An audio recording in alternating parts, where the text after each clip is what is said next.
Why is it that people who claim to be spiritually awake often describe not only a sense of freedom and clarity, but also a strange kind of loneliness? Why does seeing reality more clearly seem to distance them from others rather than draw them closer? This is the curious paradox. The very moment that should feel like unity and connection can also feel like exile.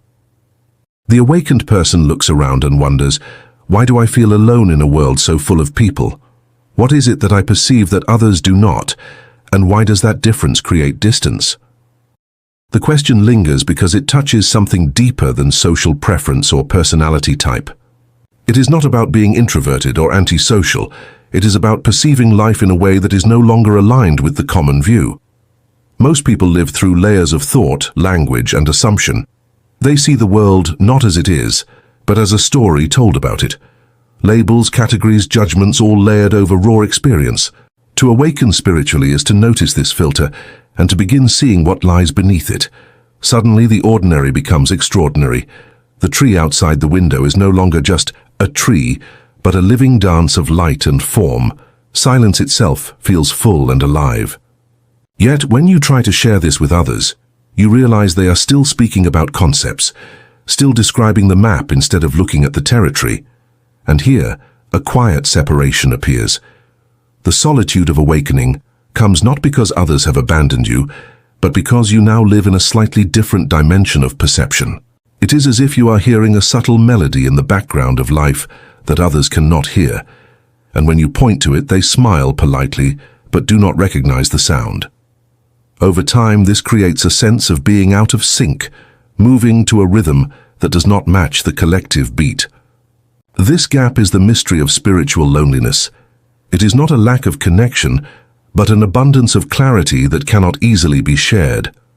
When people hear that the spiritually awake often feel isolated, the first assumption is that they have deliberately withdrawn, that they have turned their backs on society out of arrogance or distaste. It is easy to imagine them as hermits or cynics, uninterested in others, as though awakening were a matter of rejecting human contact. But this is a misunderstanding. The isolation of the awakened is not the result of pushing others away, nor is it a refusal to participate in life. In truth, they are often more engaged with life than ever before, more aware of its subtle beauty, more attuned to its mysteries. The hidden truth is that they do not see something otherworldly or supernatural, but simply see what has always been here, without the filters of constant judgment, without the cloud of concepts, without the restless interference of an ego that interprets rather than perceives. For most, experience is mediated by mental commentary. A tree is rarely seen as a living presence. It is reduced to a word, a category, a utility.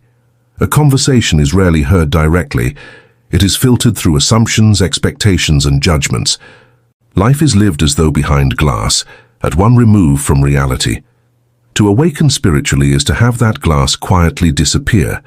The world is no longer encountered as an abstraction, but as it is, immediate, unpolished, raw, vibrant. This is not a matter of adding something new to perception, but of subtracting the illusions that had covered it. And when the illusions fall away, what remains is not mystical in the sense of being distant or rare, but mystical in the sense of being so ordinary that it was overlooked all along. Here lies the dissonance. Those who still live in the trance of concepts and distractions move together in a rhythm that feels natural to them. They discuss plans, gossip, achievements, and anxieties, as though these were the substance of reality. For the awakened, this rhythm now feels strange, almost artificial, because their attention rests on the immediate pulse of life itself. They are not above others nor detached out of contempt, but they inhabit a different mode of seeing. The gap between these modes creates a subtle but undeniable separation, a sense that one is out of step, listening to a truth that others cannot yet hear. And it is in this quiet discompass that the experience of isolation begins to emerge. Imagine being in a room filled with people, all of them staring at the same wall where shadows dance across the surface. The figures on the wall move in patterns. They stretch and twist, and the crowd is captivated. They point, they analyze, they argue over what the shapes mean. Some even build entire philosophies about the shadows, debating which ones are more important, which ones are dangerous, Which ones should be followed? For them, the shadows are reality. They laugh and cry and fight over them as if nothing else exists. And you stand there too, but at some point something shifts. You glance behind you, and for the first time you notice the source. A window open to the real world, with trees swaying in the wind, light pouring in, colors vibrant and alive. Suddenly it is so clear that the shadows are not the thing itself, only pale projections, echoes of a greater scene happening just a few feet away. The moment you see this, you cannot unsee it. And here the isolation begins. You turn to the others and try to explain, but your words sound foreign. They look at you with confusion, sometimes with pity, sometimes with annoyance. They are convinced that what they see on the wall is all there is. They have invested so much meaning into the shadows that your suggestion of something beyond feels threatening. If you insist too much, you risk being dismissed as a dreamer or a fool. So you fall silent, holding within you the vividness of what you saw, unable to convey it to those still entranced by the play of shapes. This is the paradox of awakening. The world has not changed. The room has not changed. Only your sight has changed. Where others see surface illusions, you see the depth behind them. And that clarity, rather than immediately drawing you closer to people, often separates you from them. It creates a subtle wall of difference, not because you have left them, but because you now see the stage on which they are unknowingly performing. You walk among them, share their words, share their food, yet in your heart you know you are watching something they cannot yet recognize. This is the root of spiritual solitude, the painful, undeniable knowledge that what you see cannot be unseen and cannot easily be shared. Think back to a moment in your own life when you felt strangely out of place, even though you were surrounded by people. Perhaps it was during a conversation where everyone laughed at a joke that struck you as empty, or maybe at a party where the music thumped. Glasses clinked, and everyone seemed effortlessly absorbed in small talk while you stood there wondering why none of it felt real. You may have nodded along, smiled politely, even added a word or two, but inside you sensed a hollowness. The words floated on the surface, but nothing touched the depth you were longing for. Or perhaps it happened in reverse. Maybe you were suddenly overwhelmed by the beauty of something ordinary, like sunlight filtering through a window, or the sound of rain tapping gently against glass. For you it was a moment alive with meaning, yet when you tried to point it out, others barely looked up. Their eyes stayed fixed on their phones, their thoughts still wrapped in errands, schedules, or gossip. You realized, almost painfully, that what felt like revelation to you was invisible to them. These small experiences are glimpses of the same disconnection that spiritually awake people live with daily. Everyone has tasted it at some point, the sense of wanting to speak about something profound, only to watch it slide off the surface of conversation as though it never belonged. It is the feeling of sharing a dream that changed you, only to see someone shrug because they cannot feel what you felt. You learn quickly that certain truths resist translation, that the intensity of what you saw or heard or felt cannot be passed on whole. And so you grow quiet, holding the moment close, even as you continue nodding along to whatever chatter fills the air. This gap between inner depth and outer exchange creates a quiet ache, a recognition that the world around you often runs at a different frequency than the one pulsing inside. It is not that the others are wrong or blind. It is simply that they are absorbed in surfaces while you are tuned to something beneath. Everyone has brushed against this divide, even briefly, and in remembering it, one begins to understand the solitude of awakening. It is not isolation born of rejection, but the natural consequence of seeing differently, of being moved by what others overlook. Most people go through their days in a kind of trance, a dream they mistake for waking life. They wake up, but not really. They rise from bed only to slip immediately into the same patterns, the same thoughts, the same restless cycle of worry and desire that carried them yesterday.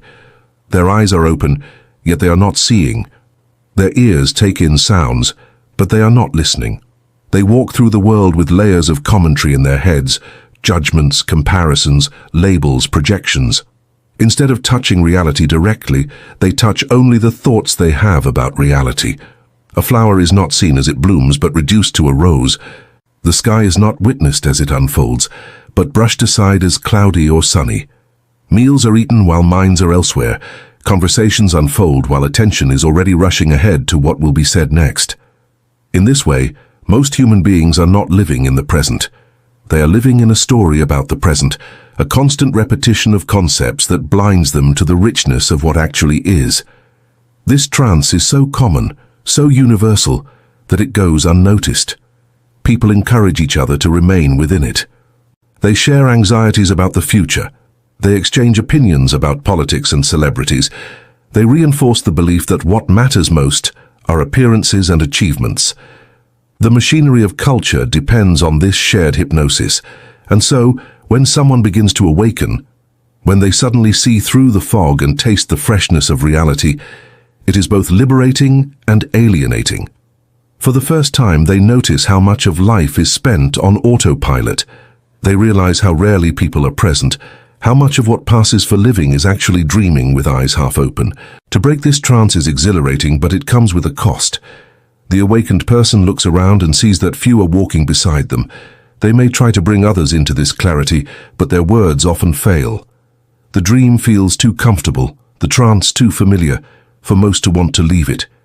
And so the one who awakens stands apart, seeing vividly what others cannot yet bear to acknowledge.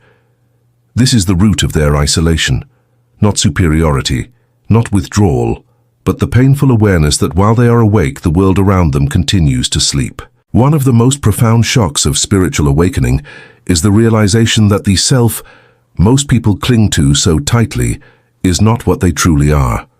From childhood onward, every human being is trained to identify with a character, a name, a history, a collection of likes and dislikes, achievements and failures.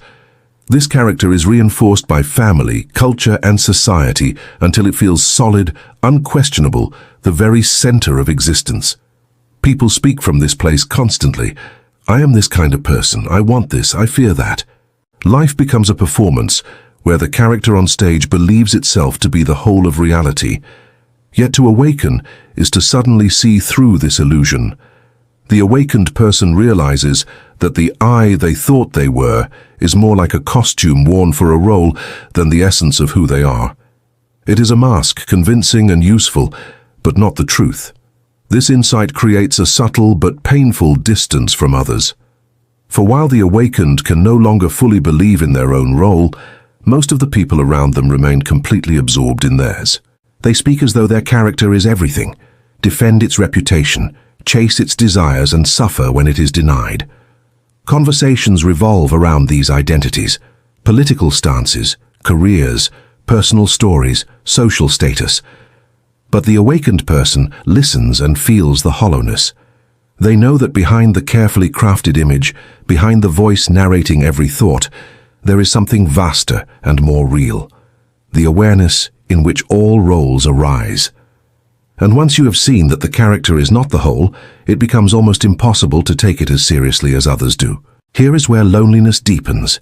The awakened cannot pretend to be just the mask anymore, and yet the world of masks continues to surround them.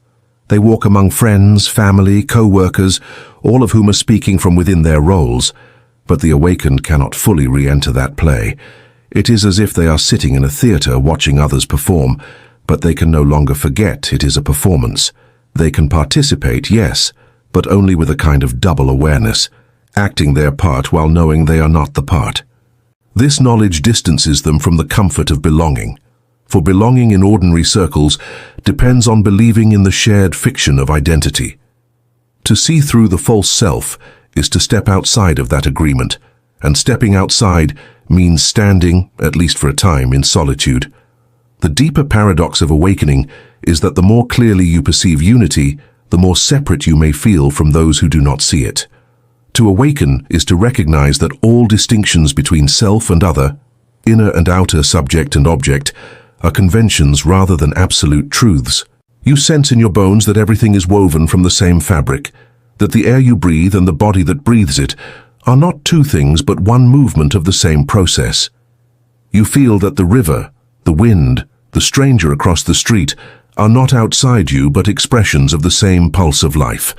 This recognition brings a profound sense of connection, but it also creates a new form of loneliness, not because connection is absent, but because it cannot be fully communicated to those still perceiving separation. Imagine standing in a crowd of people, all convinced that they are islands drifting apart, each locked inside their own boundaries.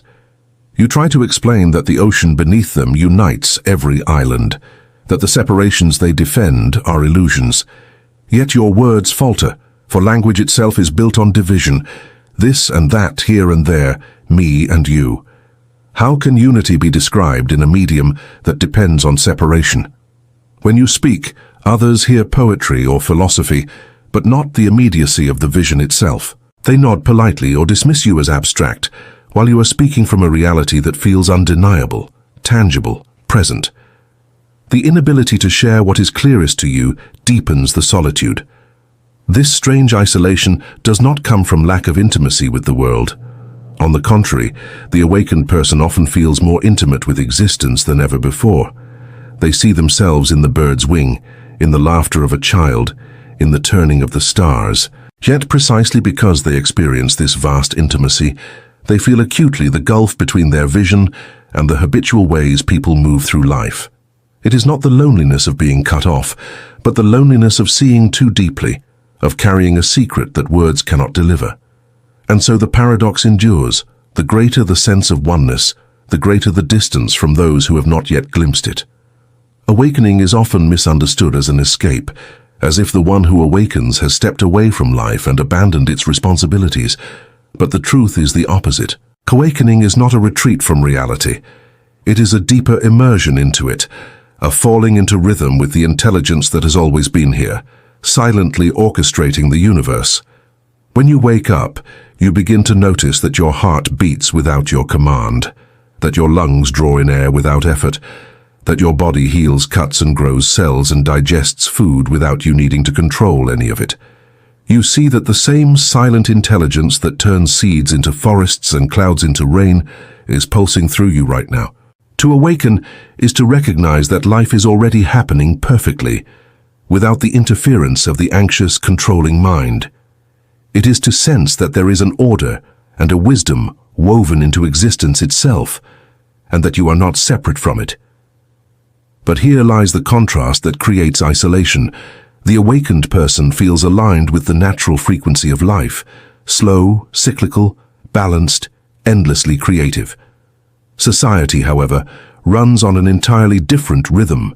It thrives on urgency, competition, productivity, and noise. The collective trance of culture insists that value comes from constant doing, from measuring success, from chasing more. This artificial frequency drowns out the quiet intelligence of nature.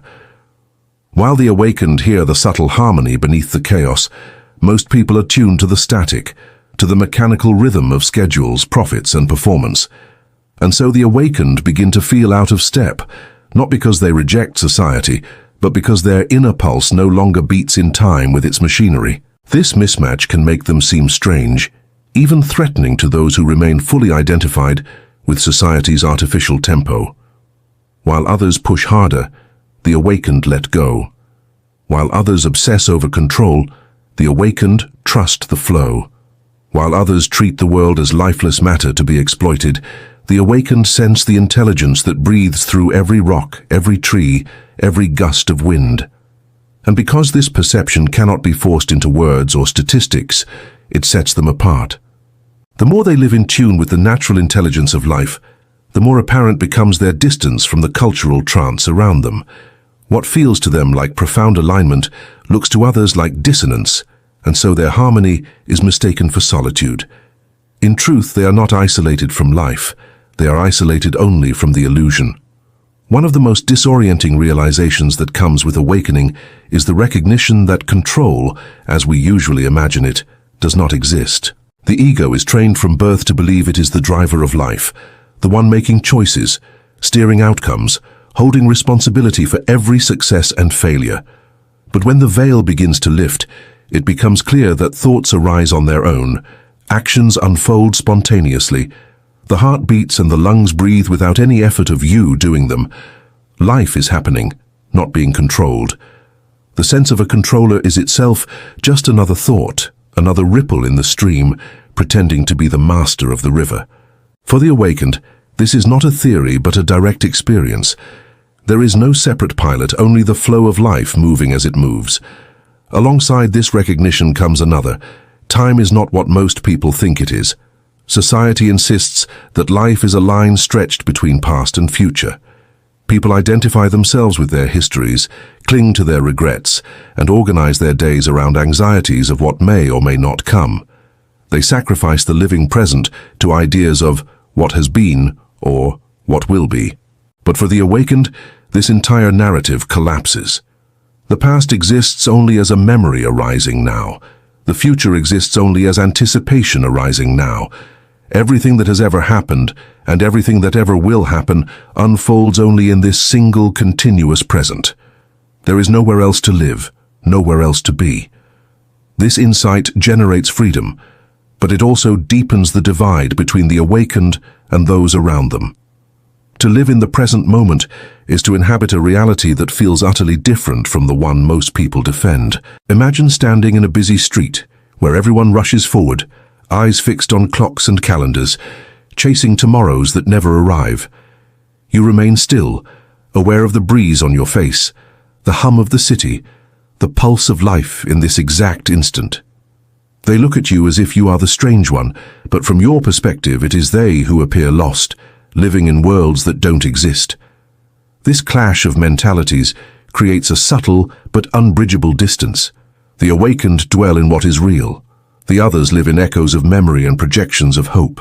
It is as though you are inhabiting different worlds entirely, even while standing side by side. The strange solitude of awakening begins to make sense only when you look at it through the lens of philosophy. The awakened person does not feel isolated because they have been abandoned, nor because they have chosen to cut themselves off from others. They feel isolated because they see beyond the illusions that still bind most people together. They no longer believe in the unquestioned stories, the social masks, the endless pursuit of shadows on the wall.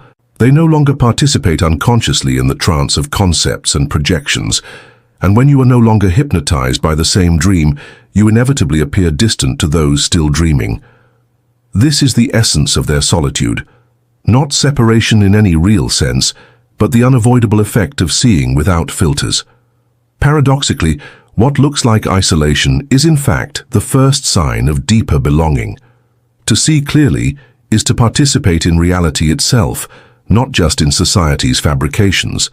The awakened person may stand apart from the noise of collective chatter, but they are not apart from life. On the contrary, they are immersed in the very heart of it. Their solitude is proof that they have stepped into something larger, something that does not depend on agreement or validation. It is the recognition that connection is not built on shared illusions, but on the living presence of being itself. This philosophical shift reframes loneliness.